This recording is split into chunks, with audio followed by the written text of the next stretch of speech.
வணக்கம், நான் டாக்டர் தீபா லாலன். இன்னைக்கு நம்ம என்ன டாபிக் பத்தி டிஸ்கஸ் பண்ண போறோம் அப்படின்னா, இந்த 2026 வருடம் ராகு பகவான் கொடுக்கக்கூடிய அபரிவிதமான யோகங்களை பத்தி தாங்க சொல்ல போறோம். என்னங்கம்மா, ஆல்ரெடி 2026 பலன்கள் எல்லாம் முழுசும் நீங்க போட்டுட்டு இருக்கீங்களே, உங்களுக்கு நானே பார்த்திருக்கேனே அப்படின்னு கேட்டா, ஆமாங்க, 2026 பொது பலன்கள் நாங்க போட்டுட்டோம். ஆனா ஒவ்வொரு ராசிக்கும் ராகு பகவான் ரொம்ப இன்டென்சிஃபைடா நிறைய நல்லது செய்யதான் போறாரு. அதே மாதிரி சில பல காம்ப்ளிகேஷன்ஸும் கொடுக்க தான் போறாரு. அதை பத்தினது தான் இந்த பதிவு அப்படின்னு சொல்லலாம். ஏன் ராகுவை பத்தி தனியா போடுறோம், அதனோட தாத்பரியம் என்ன, எதனால போடுறோம் அப்படின்னா, ரொம்ப எளிமையான விஷயங்க. ராகு பகவான் வந்து பாருங்க, 23 நவம்பர்ல இருந்து 2 ஆகஸ்ட் 2026, அதாவது 23 நவம்பர் 2025 இருந்து ஆகஸ்ட் 2, 2026 வரைக்கும் தன்னுடைய சொந்த நட்சத்திரமான சதயத்துல வந்து பாத்தீங்கன்னா டிராவல் பண்ண போறார். அதுக்கப்புறம் அவர் அவிட்டம் போயிடுவார். இந்த காலகட்டம் அவரோட ராஜ்யம் அப்படின்றது ஜாஸ்தி இருக்கும். நான் என்ன வேணாலும் கொடுப்பேன் அப்படின்ற மாதிரி கொடுப்பாரு. கெடுக்கணும் அப்படின்னாலும் நான் எப்படி வேணாலும் கெடுப்பேன் அப்படின்ற மாதிரியே அவர் கெடுப்பார். புரியுதுங்களா? ஆக இந்த பலன்கள் வந்து பாருங்க, ரொம்ப வந்து நம்ம லைஃப்ல ஒரு பெரிய இம்பாக்டை ஏற்படுத்தும். அப்படின்றதுனால தான் இந்த பதிவு உங்களுக்கு நாங்க கொடுக்குறோம். ஆக வீடியோவை ஸ்கிப் பண்ணாம பாருங்க. இந்த பதிவு, இந்த பலன்கள் நாங்க என்ன ஆஸ்பெக்ட்ல கொடுப்போம் அப்படின்னா 3 விதமா கொடுப்போம். புரியுதுங்களா? அதாவது குரு பெயர்ச்சிக்கு முன், குரு பெயர்ச்சிக்கு பின். குரு பயிற்சிக்கு முன் ராகு தன் சொந்த நட்சத்திரத்துல, குரு பயிற்சிக்கு பின் ராகு தன் சொந்த நட்சத்திரத்துல. அதே மாதிரி பாத்தீங்கன்னா இந்த ராகு வந்து அதனோட நட்சத்திரத்தை விட்டு கடந்துட்டு அவிட்டம் போன உடனே ராகு கொடுக்கக்கூடிய பலன்கள் அப்படின்ற மாதிரி. இது 6/12/2026 தான் ராகு கேது பயிற்சி. அது வரைக்குமான பலன்கள். ஆக வீடியோ ஸ்கிப் பண்ணாம பாருங்க, உங்களுக்கு தெளிவா புரியும். நிறைய விஷயத்த நீங்க பேக்கப் பண்ணிக்க முடியும். அதே மாதிரி சில பல காம்ப்ளிகேஷன்ஸ் இருக்கு அப்படின்னா அதுல இருந்து வெளியே வந்துடவும் முடியும். உங்க ராசிக்கு என்ன மாதிரி ராகு பகவான் பலன்களை கொடுக்க போறார், நேரம் வீண் பண்ணாம சட்டுன்னு பார்த்துடலாம் வாங்க.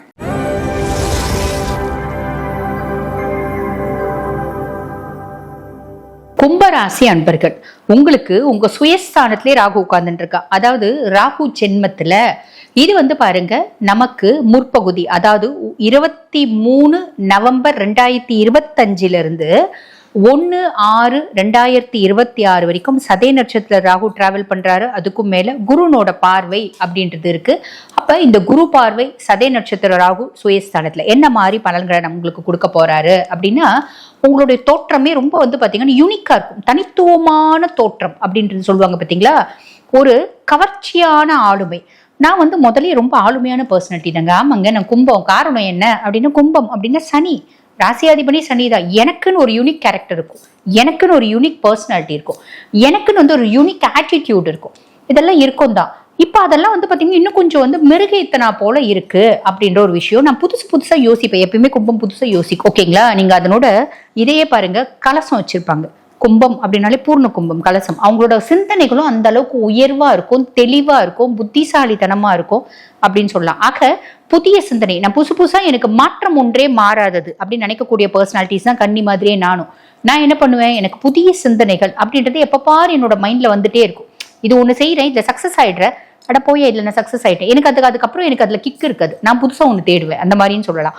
சோ இந்த காலகட்டம் அதுவும் எனக்கு விஞ்ஞானத்துல ஒரு நாட்டம் வருது. சயின்ஸ், டெக்னாலஜி, சமூக சேவை, அதே மாதிரி பாத்தீங்க மத்தவங்களுக்கு ஹெல்ப் பண்ணக்கூடிய ஒரு துறை, இந்த மாதிரி துறையெல்லாம் எனக்கு பிடிக்குது. அந்த மாதிரி துறையில இருக்கவங்களாம் பெரிய லெவல்ல சக்சஸா ஆயிடுவாங்க அப்படின்றது உண்மை.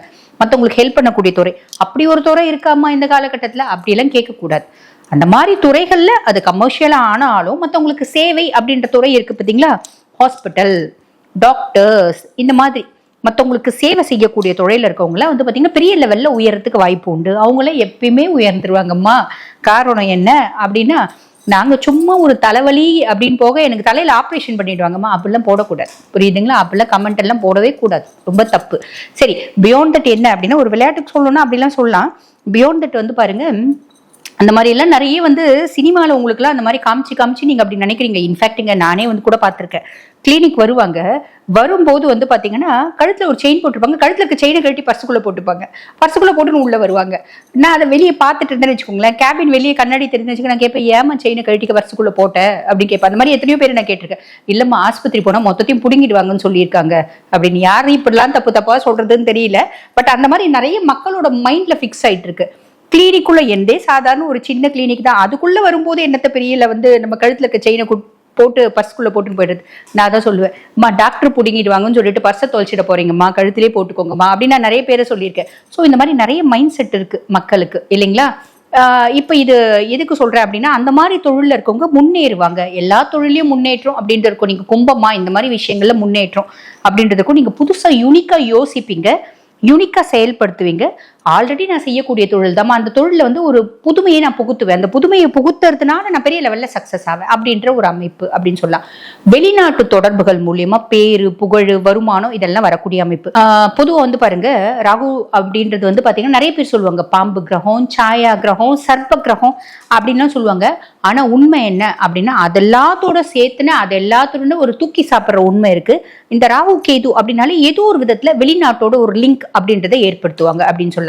அப்ப ராகு சுயஸ்தானத்துல இருக்கும்போது எனக்கே தோணும், நான் ஃபாரின் போலாமா, ஃபாரின் மூலியமா நம்ம ஏதாவது வெளிநாட்டு கரன்சிஸை கையாடுறதுக்கு ஏதாவது நம்ம வந்து செய்யலாமா, எப்படி எந்த விதத்துல நம்ம அதை யூட்டிலைஸ் பண்ண முடியும் எப்படின்னு பல விஷயங்கள் தோணும். அப்படி தோணி நீங்க செய்றீங்க அப்படின்னா சக்சஸும் ஆவீங்க.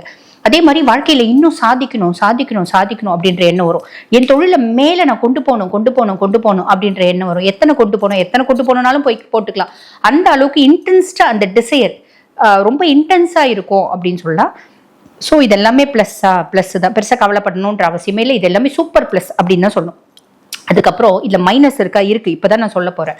பொதுவாக வந்து பாருங்க, இது 1/6/2026 ஆகஸ்ட் 2/2026 வரைக்கும் ராகு வந்து உங்க சுயஸ்தானத்திலே தான் இருப்பாரு. சதயத்துல தான் டிராவல் பண்ணுவாரு. குருனோட பார்வை இருக்காது.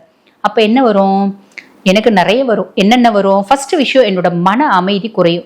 எனக்கு இன்னும் வேணும்ன்ற யோசிச்சு எனக்கு குழப்பம் தான் மிஞ்சிச்சு, பெருசா என்னால எதுவும் பண்ண முடியலையா அப்படின்ற ஒரு அமைப்பு. ஓகேங்களா.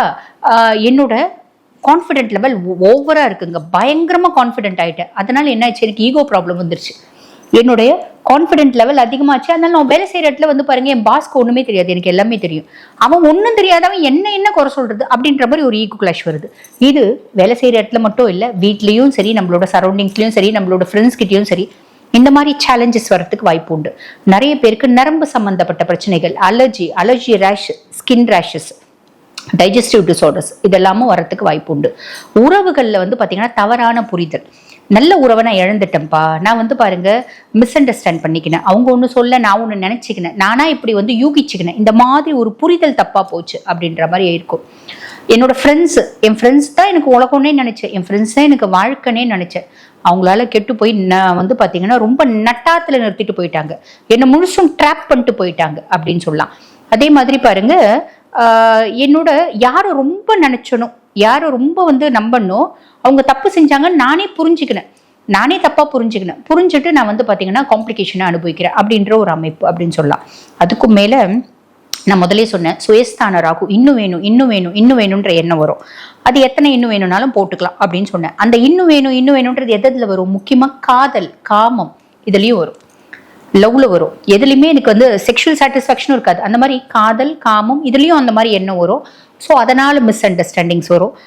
அதே மாதிரி பாருங்க, அதனால நம்ம லைஃப் பார்ட்னரை விட இன்னொரு பார்ட்னரை நம்ம தேடுற மாதிரி இருக்கும், ரிலேஷன்ஷிப்க்கு போற மாதிரி இருக்கும், லவ் போற மாதிரி இருக்கும். இப்படி நிறைய விஷயம், லவ்ல இன்டிமசி எக்ஸ்பெக்ட் பண்ற மாதிரி இருக்கும். இந்த மாதிரி நிறைய நெகட்டிவ்ஸ் வருங்க. அதனால நம்ம ட்ராப் ஆகிறதுக்கு வாய்ப்பு உண்டு. நான் ஆல்ரெடி இதுலலாம் ட்ராப் ஆயிட்டோமா, என்ன பண்றது, உங்க சுய ஜாதகத்தை அனலைஸ் பண்ணி அந்த ட்ராப்ல இருந்து வெளியே வர பாருங்க. அதுக்கு எத்தனையோ விஷயங்கள் வந்து பாத்தீங்கன்னா உங்க சுய ஜாதகத்திலேயே இருக்கும் அப்படின்றத ஞாபகம் வச்சுக்கோங்க. சரி, அதுக்கும் மேல வந்து பாருங்க, இப்ப 2 ஆகஸ்ட் 2026 6/12/2026 வரைக்கும் என்ன மாதிரி இருக்கும், இந்த விஷயங்கள் எல்லாமே தொடரும்.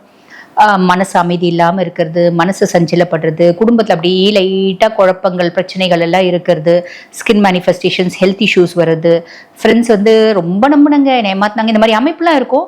ஆனால் பெரிய லெவலில் இருக்காது. ஏன்னா ராகு வந்து நட்சத்திரம் மாறிடுறாரு இல்லைங்களா, அவிட்டம் மாறிடுறாரு, இன்டென்சிஃபைடா இருக்காது, லைட்டா இருக்குங்க. அப்ப ஏற்படுத்த இம்பாக்டோட பாதிப்பு இப்போ வரைக்கும் இருக்குங்க. அப்ப வாங்கின அடி இப்போ வரைக்கும் என் மனசுல இருக்குங்க. அப்ப வாங்கின ஒரு கஷ்டம், அதாவது அப்ப பட்ட ஒரு ஏமாற்றம், அப்ப நான் சந்திச்ச துரோகம் இப்போ வரைக்கும் எனக்கு இருக்குங்க அப்படின்ற ஒரு அமைப்பு. ஆக நல்ல தெளிவா புரிஞ்சுக்கோங்க. இதெல்லாம் நாங்க உங்களுக்கு சொல்றது எதுக்கு அப்படின்னா, இதுல இருந்து தப்பிக்கிறதுக்கு.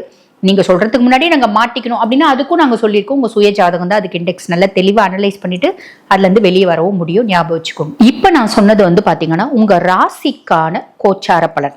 இப்ப இந்த பதிவை பார்த்திருக்கவங்க, ஆமாம்மா நீங்க சொன்ன மாதிரி அந்த நெகட்டிவ்ல சேலஞ்சஸ்ல சொன்னதுல உனத்துல நான் ட்ராப் ஆயிருக்கேன், அப்பப்ப சொல்லியிருக்கேன், இருந்தாலும் நான் ட்ராப் ஆயிருக்கேன், பெரிய காம்ப்ளிகேஷன்ல மாட்டியிருக்கேன், இல்ல வாழ்க்கையில பல முக்கியமான விஷயங்களை முடிவெடுக்கும் தருணத்துல இருக்கேன், லைஃப்ல இந்த காலகட்டத்துல இது செய்யலாமான்னு யோசிக்கிறேன், கோர்ட்டு கேஸ் பிரச்சனை, எனக்கு பாருங்க டிவோர்ஸ் பிரச்சனை, திருமணம் பிரச்சனை, குழந்தை பிரச்சனை, இப்படி எந்த பிரச்சனையா இருந்தாலும் என்னோட சுய ஜாதகத்தை அனலைஸ் பண்ணா தீர்வு கிடைக்கும். என்கிட்ட அனலைஸ் பண்ணிக்கணும் அப்படின்னு விருப்பப்பட்டா நான் பேசிட்டு இருக்கும்போது என்னோட வாட்ஸ்அப் நம்பர் கொடுத்துருப்பாங்க, அந்த வாட்ஸ்அப் நம்பருக்கு கால் பண்ணி அப்பாயின்மெண்ட் ஃபிக்ஸ் பண்ணி என்கிட்ட பேசிக்கலாம். தேங்க்யூ.